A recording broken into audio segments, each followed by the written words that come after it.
And once again, welcome to the podcast version of the Saturday Report with me, Colt Sebastian Taylor. If you are here, then you know what I'm going to say. Check out the links below. Check out my friends at socialbee.io for all your social media posting needs. And of course, Life Points. Take some surveys, get some points, trade those points for gift cards. What else could be better? Clicking those links, checking them out, helps support the show. It helps me bring me here to you every week. All right, my friends, let's get started with this week's Saturday Report.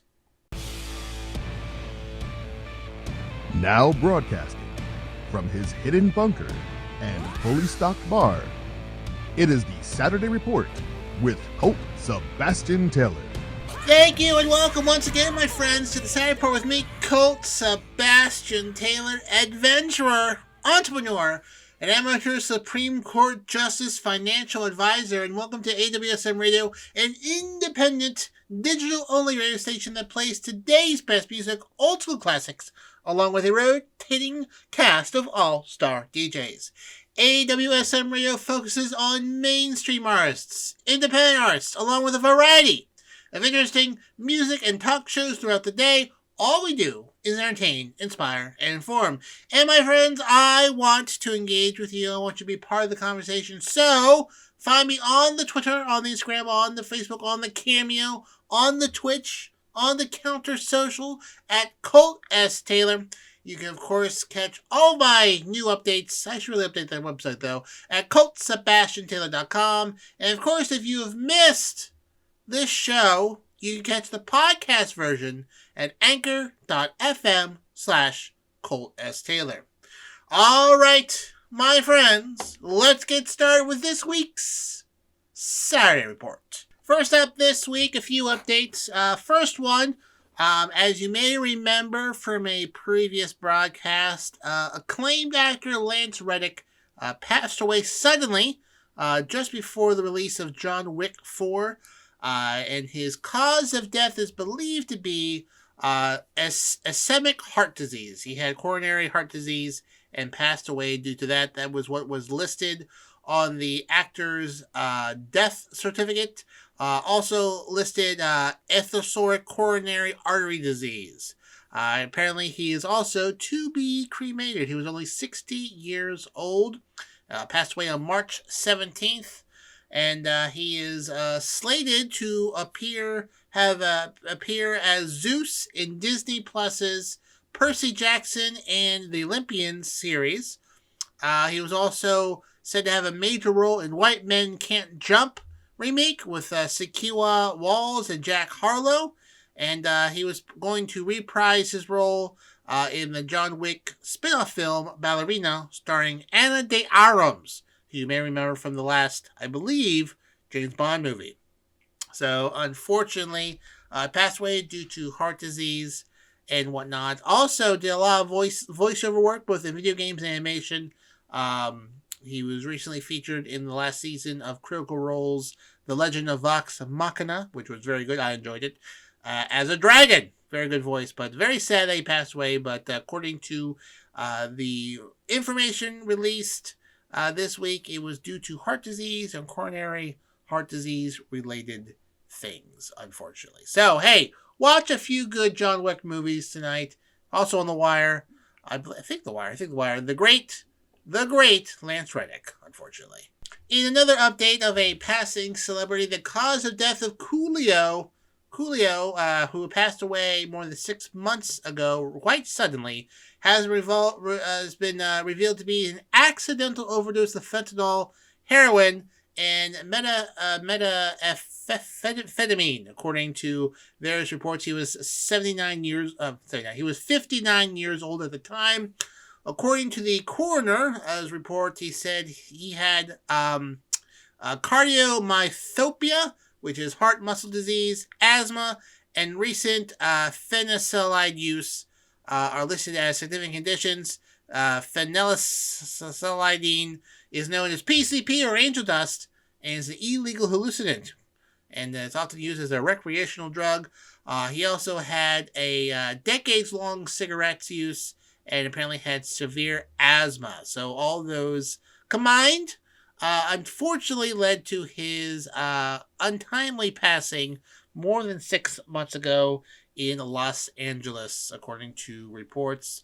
But his family, according to TMZ, are going to be making plans to honor his legacy sometime soon, so stay tuned for that. Next up, in other news of passings, I'm doing a fair do them at the top of the show. S Club 7 member Paul Cattermole passed away at the age of 46 this week, just weeks after announcing a tour announcement. Police are saying there's nothing suspicious about the circumstances of his passing, but this, like I said, just comes weeks after the iconic group announced it was going on a reunion tour. They were very big in the late 90s, early 2000s. They were active between 1998 2003. Also kind of did a little reunion tour 2014, 2015. And they said they were doing another reunion tour this week, or a few weeks ago. They rose to fame. They were on a BBC television sitcom called Miami 7, which ran for, they had, where it ran for 13 episodes, and apparently very popular on the BBC.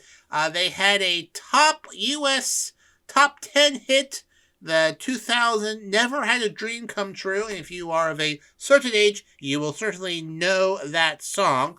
But unfortunately, this one of the original members who actually quit at some point, but then decided to come back, Paul Cattermole, has unfortunately passed away at the age 46 in the United Kingdom. No word yet at this hour of what exactly is the cause of his death, but if it comes up, I will let you know. Okay, next up we go to Florida. We're not dealing with any celebrity deaths, but someone who had a very, very bad day. Remember one of those days where just everything seems to go wrong in one point? Well, probably, but you probably didn't have as much of a bad day than a 66-year-old Florida driver who drove their Rolls Royce through a backyard of a Palm Beach home, knocked over a $3 million coral art sculpture before blowing out the back of the yard and down a 5-foot-high seawall. According to a video of the incident, it shows the lady who's driving through the affluent Canterbury Lane on Friday in her Rolls Royce, which is worth hundreds of thousands of dollars. Sully drives into a home, travels through the backyard, knocks over a statue, and then crashes through a short landscaped fence onto the beach below.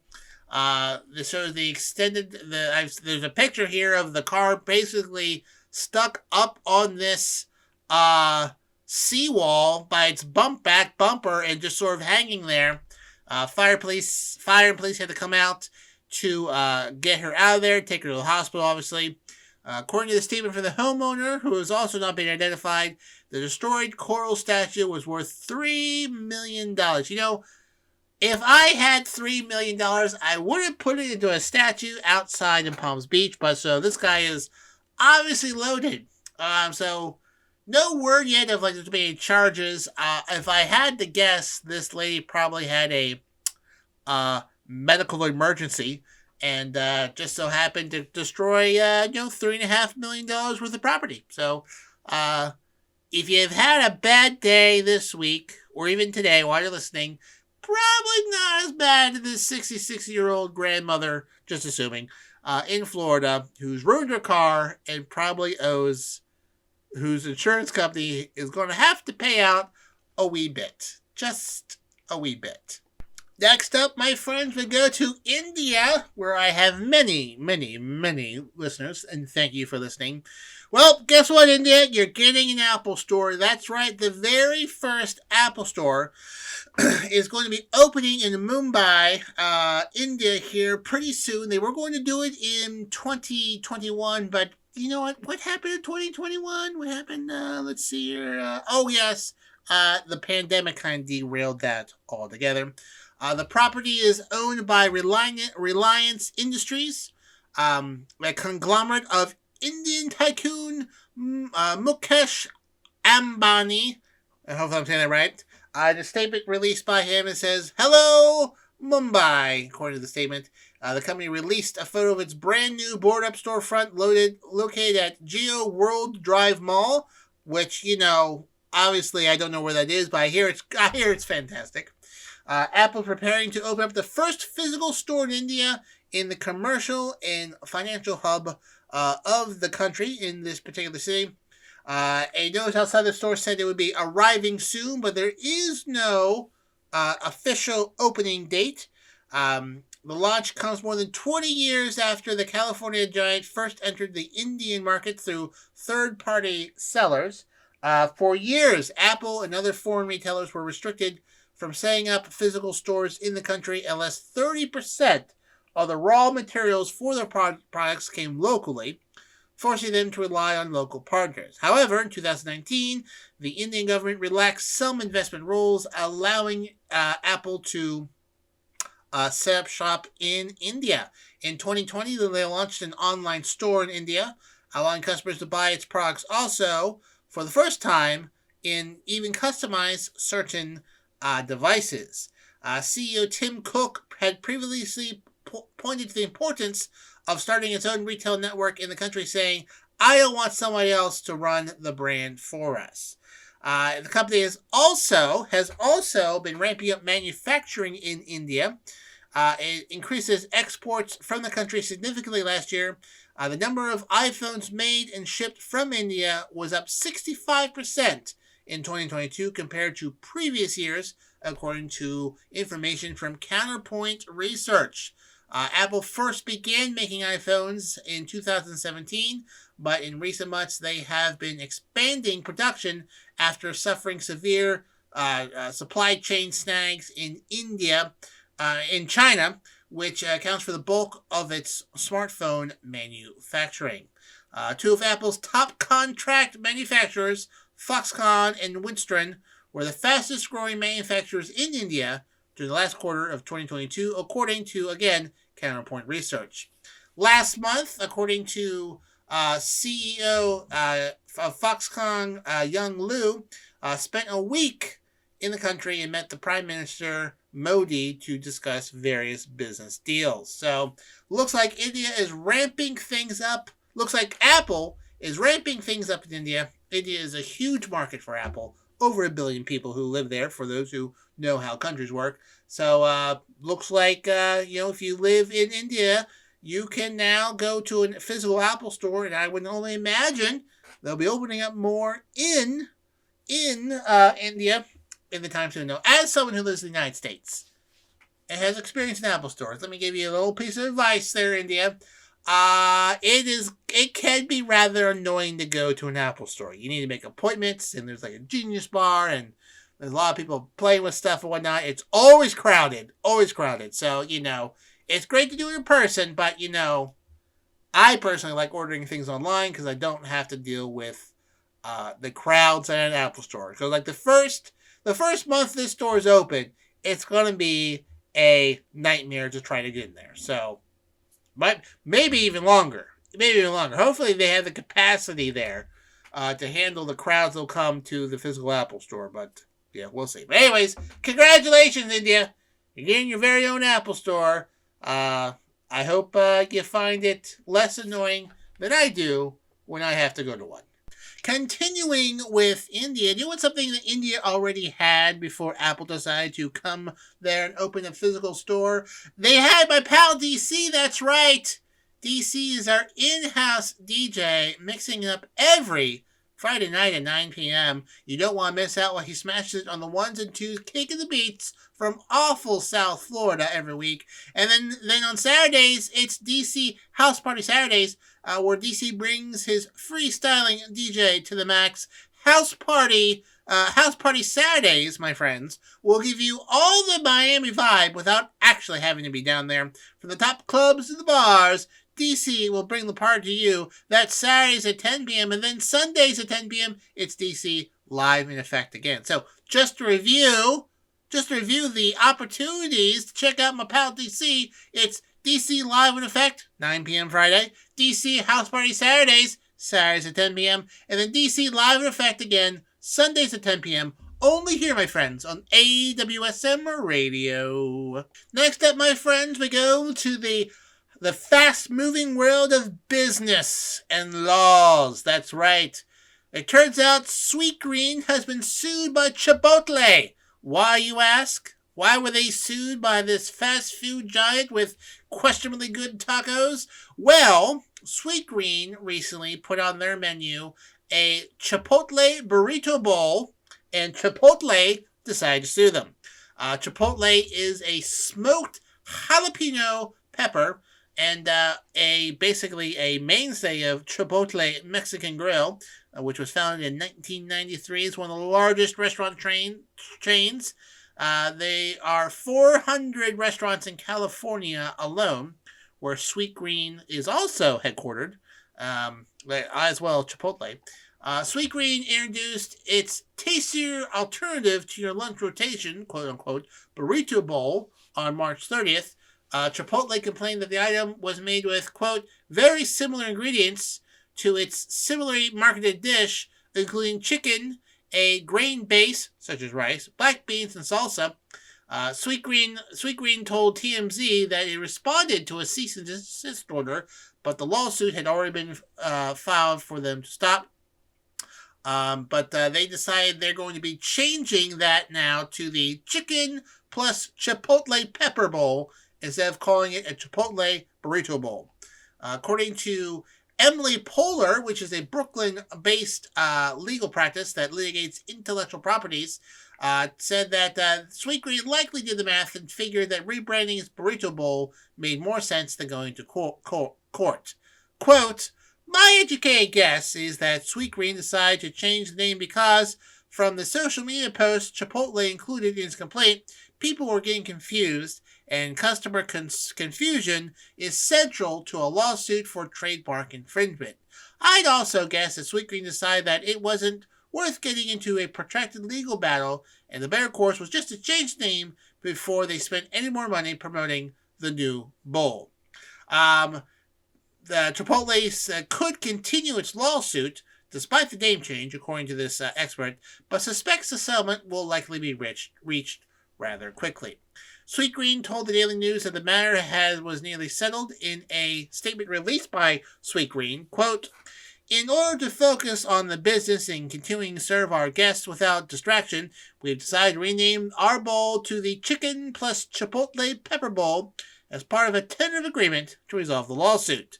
Our mission is to bring customers healthy, elevated, craveable menu items that make you feel good. We are looking forward to putting this lawsuit behind us as we continue to connect more people to real food. Chipotle this last Thursday celebrated National Burrito Day with tweeting an offering of a free burrito to the 2,000 people who texted them the fastest. So if you're listening to this right now, you are probably entirely too late to get that. That's probably gone within 30 seconds. If that. But anyways, that's it's most of these most lawsuits are just, people complaining, but like if people are legitimately confused, they usually have a bit more merit. So Sweetgreen said, you know what? We'll just change the menu before we spend more money on this. And that is what they did. Next up, my friends, it's time for a 2024 presidential update. That's right. There is... no, I'm not talking about Kanye West. But someone else has filed paperwork to run for president in 2024. Robert F. Kennedy Jr., that's right. Son of former U.S. Attorney General Robert F. Kennedy, who was assassinated in 1968. His son is running for president in 2024 as a Democrat, according to paperwork filed Wednesday by the Federal Election Commission. Now, probably think to yourself, a Kennedy, Robert F. Kennedy, who is technically, the nephew of JFK.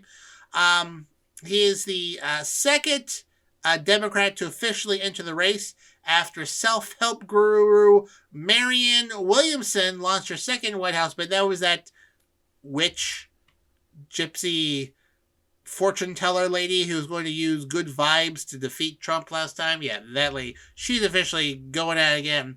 But he's running, and you may not know much about Robert F. Kennedy Jr. Like, oh, Kennedy, he must be fine. He is a lunatic. He is a longtime anti-vaccine activist who founded the anti-vaccine organization Children's Health Defense. He has recently spoken out against COVID-19, accused Anthony Fauci of orchestrating fascism. He was suspended and kicked off of Instagram for repeatedly sharing debunked claims about the coronavirus and vaccines.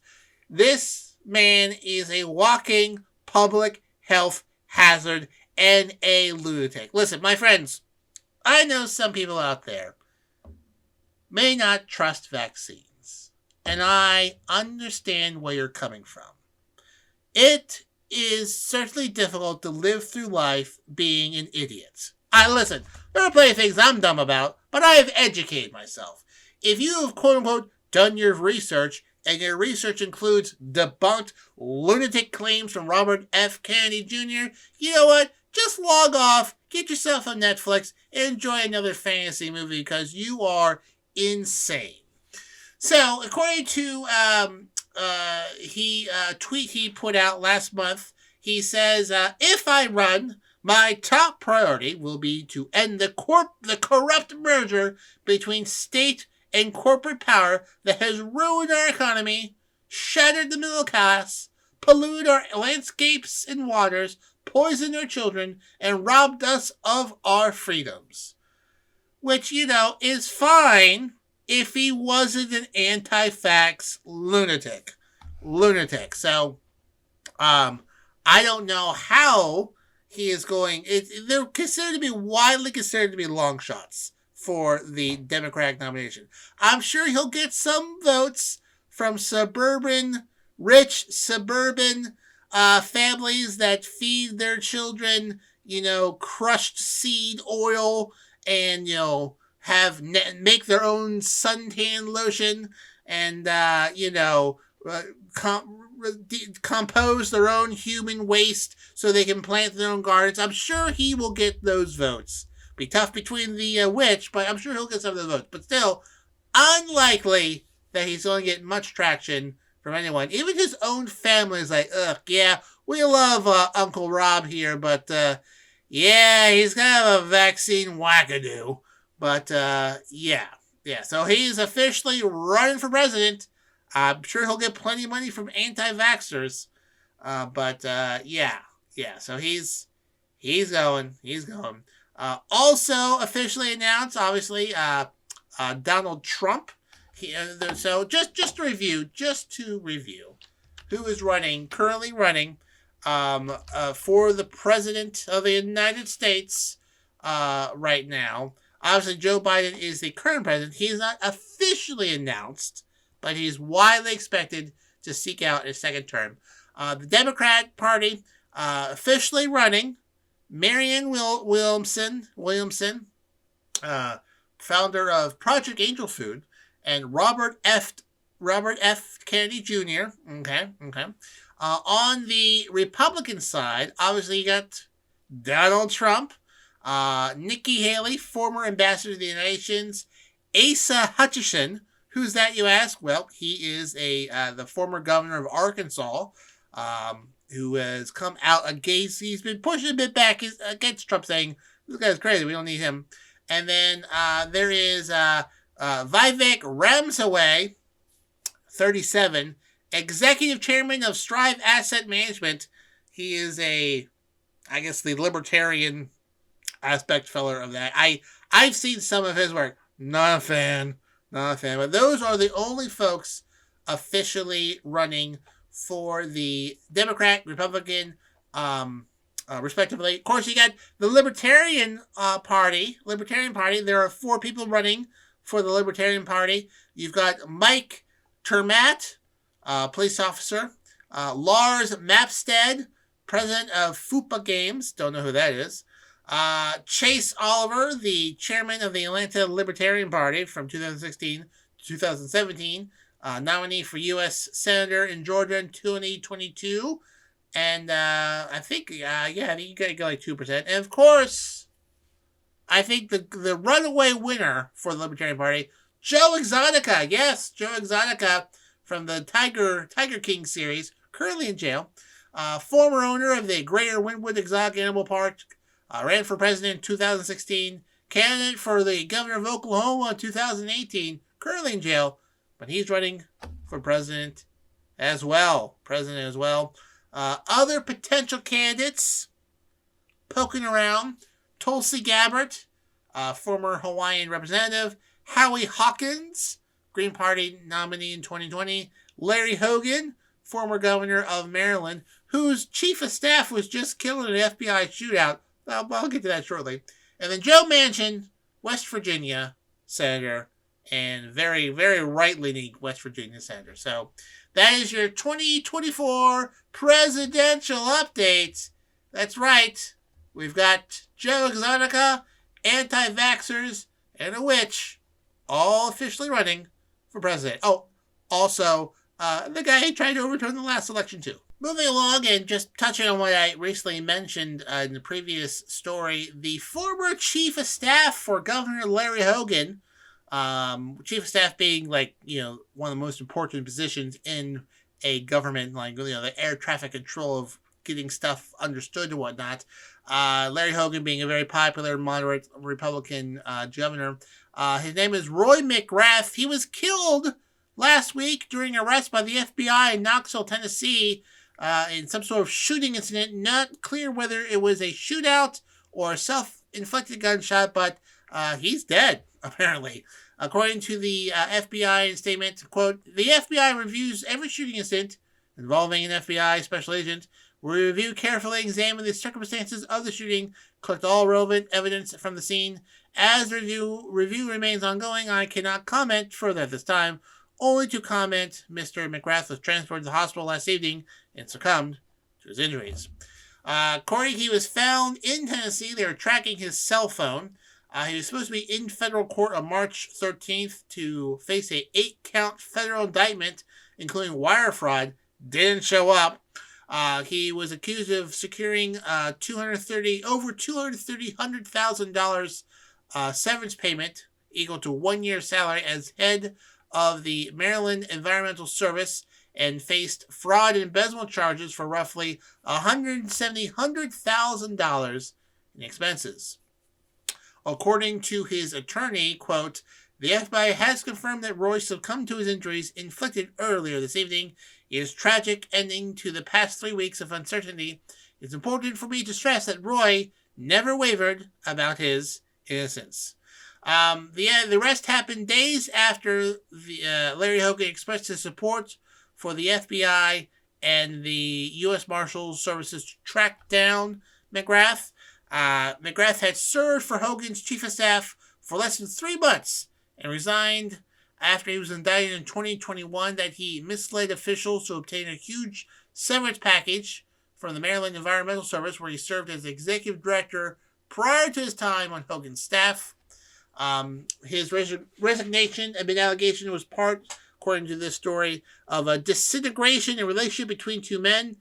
The disintegration was the fall of Hogan, according to a new ebook, Betrayed, the True Story of Roy McGrath, which was released a week after his disappearance.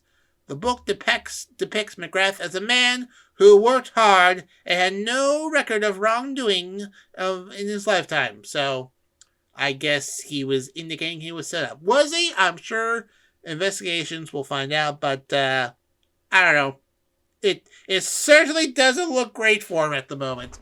But he, like I said, was killed in an FBI shooting incident last week in Tennessee while they're trying to arrest him to bring him back to face federal indictment charges. Now, my friend, when the FBI is looking for you, there's a lot of driving that goes on. Much like if you're working yourself. And when you're working, like the FBI, to track down criminals, or if you're just coming home from regular work, you want to listen to something that will help you enjoy your commute home or your commute to some fugitive. And there's only one place to turn, my friends, both in the working world and the law enforcement world. It's the Rock Sessions.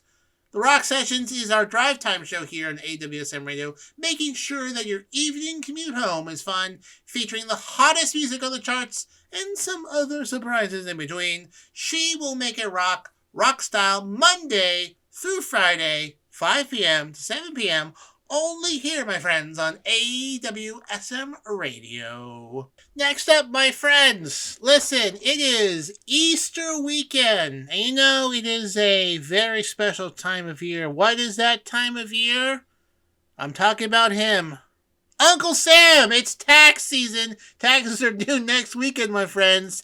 And, it doesn't matter if you can turn water into wine or raise the dead 3 days later. You gotta pay the tax man. Death and taxes, the only thing you can depend on in the world. But don't worry, my friends. All of the terrible, terrible things that you can associate with the IRS, it's supposedly going to get better. That's right. With $80 billion of new cash infusion into the agency, they are hoping to improve the experience of filing your taxes. Not like how much it hits you in your pocket, but speeding it up so it doesn't take as long.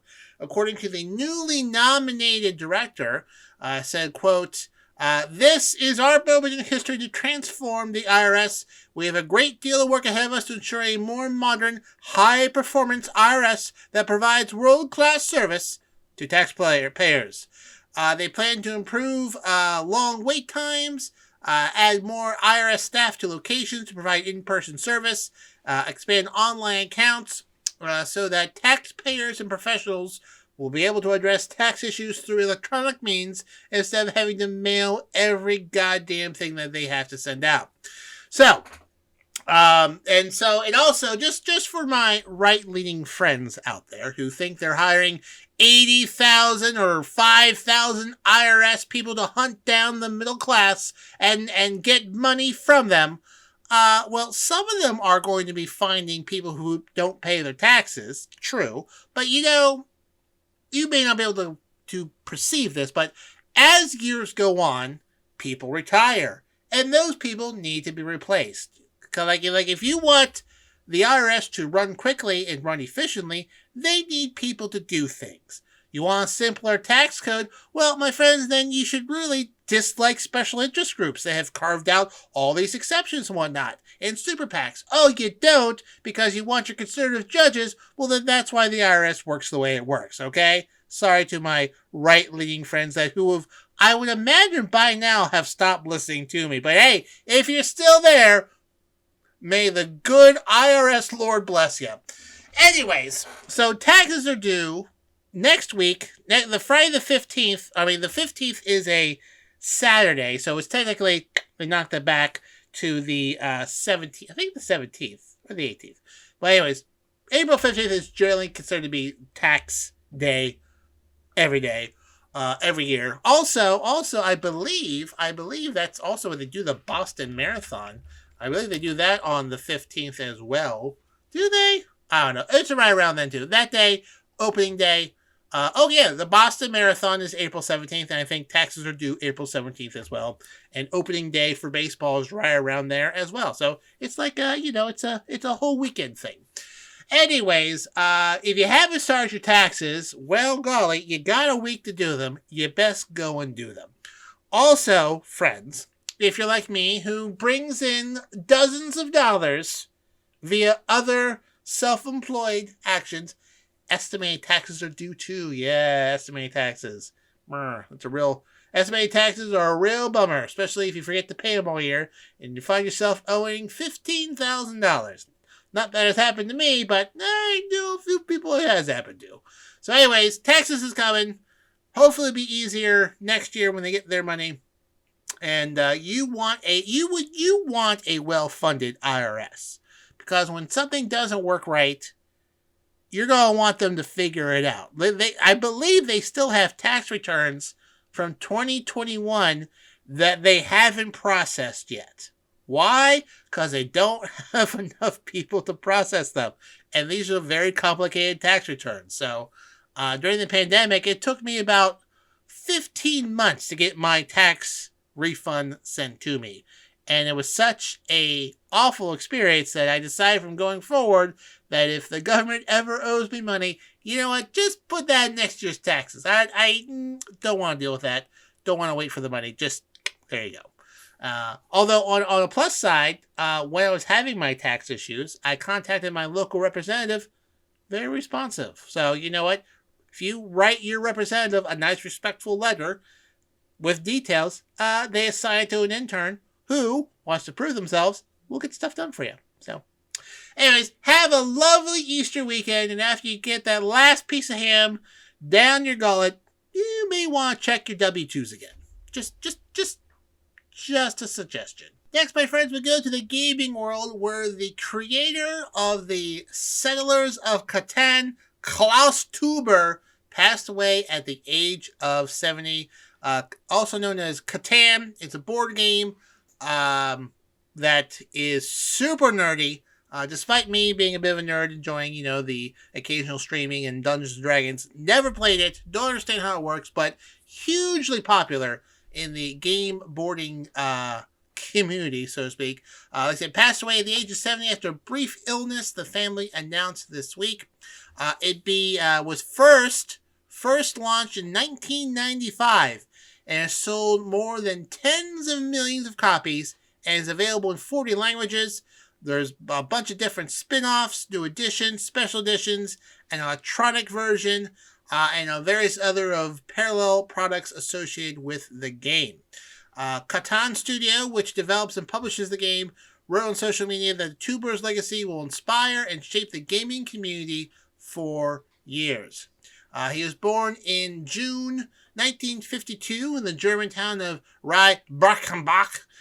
He worked as a dental technician in the 1980s outside the industrial city of Darmstadt, when he took up game board design in his basement, according to an interview in 2014. Quote, "I had many problems with the company and the profession. I developed games to escape.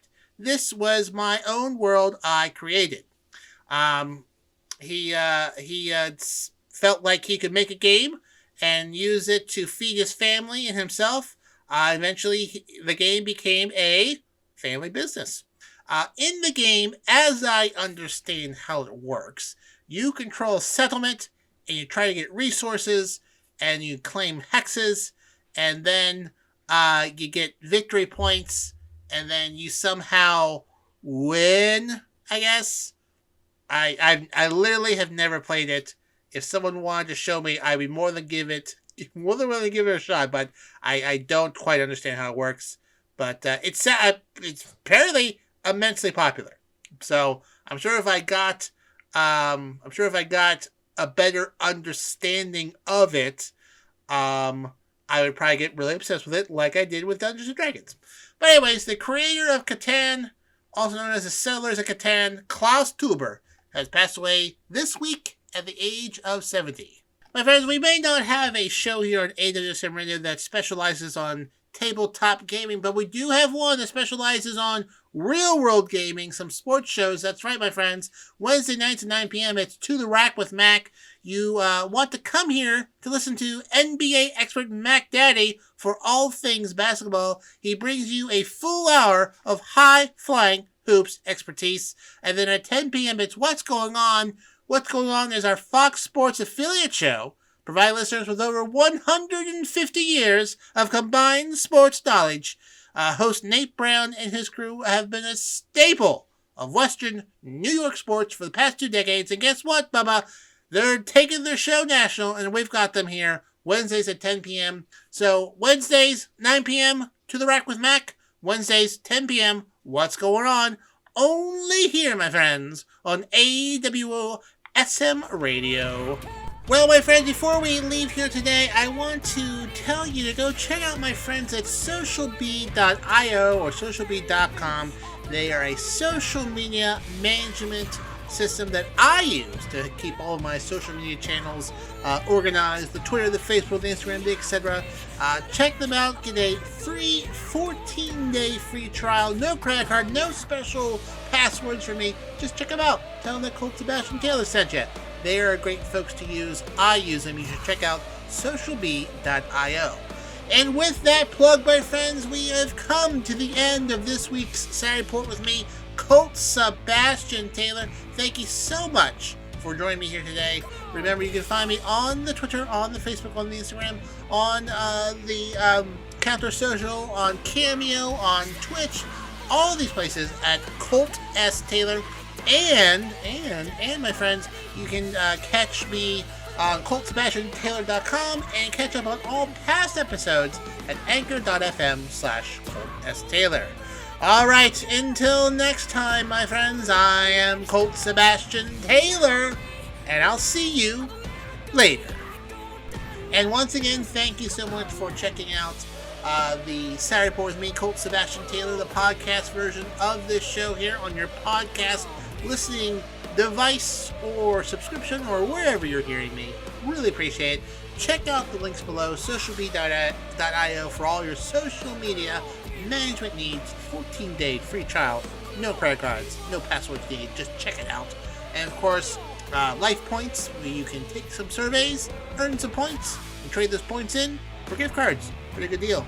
And then of course, if you like Dungeons and Dragons, my friends, another link down there. You can listen to my Wednesday live session on Twitch, where I portray the fantasy version of myself, which is a lot of fun. So until next week, my friends, I'm Colt Sebastian Taylor, and thank you once again for listening to the podcast.